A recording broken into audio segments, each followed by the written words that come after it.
और अब बात कर लेते हैं झारखंड की। झारखंड में छात्र सड़कों पर हैं और राज्य का सियासी पारा पूरी तरह से गरमाया हुआ है।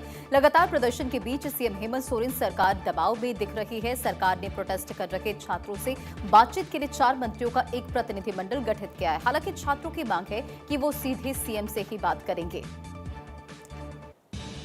हेमंत सरकार के कार्यकाल में एक के बाद एक सामने आ रहे भर्ती घोटालों ने युवाओं के सब्र का बांध तोड़ दिया है। जेपीएससी और जेएसएससी जैसी प्रतिष्ठित परीक्षाओं में हुई कथित धांधली ने राज्य की रोजगार व्यवस्था की पोल खोलकर रख दी है। रांची के जयपाल सिंह मुंडा स्टेडियम में पिछले 12 दिन से कड़ाके की धूप और बारिश के बीच हजारों छात्र इस वक्त अनशन पर बैठे हुए हैं। सूत्रों के मुताबिक छात्रों के बढ़ते विरोध को देखते हुए सरकार परीक्षा के रिजल्ट को भी रद्द करने के विकल्प पर भी गंभीरता से विचार कर रही है।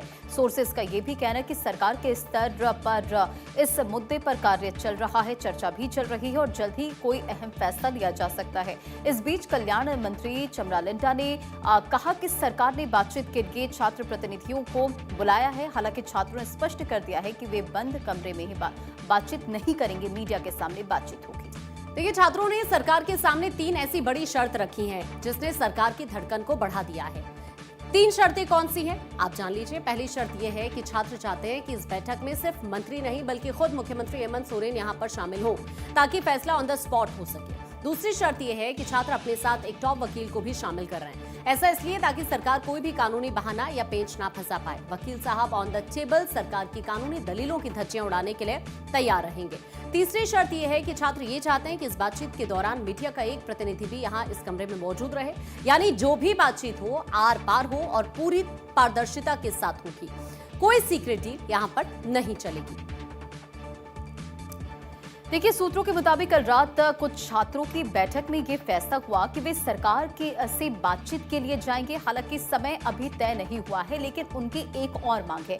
अगर मुख्यमंत्री उनसे खुले मंच पर मीडिया के सामने लाइव बातचीत करने को तैयार हैं, तो किसी ठोस समाधान पर पहुंचा जा सकता है।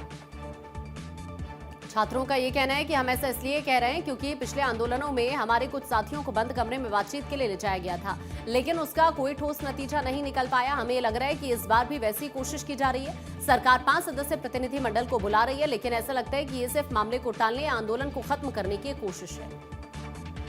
प्रदर्शनकारी छात्रों का यह भी कहना कि हम ऐसा नहीं चाहते। हमारी सिर्फ इतनी मांग है कि अगर मुख्यमंत्री बात करना चाहते हैं तो खुले मंच पर आए, हम उसका स्वागत करेंगे। वे कैमरे के सामने जो कहना चाहते हैं कहें। अगर उनका प्रस्ताव हमें स्वीकार होगा तो हम मान लेंगे, नहीं होगा स्वीकार तो नहीं करेंगे। छात्रों से बात करते जानने की कोशिश करते आखिर सरकार का जो कल पहल आया था उसके बाद इन लोग क्या सोचा है, क्या जानकारी निकल?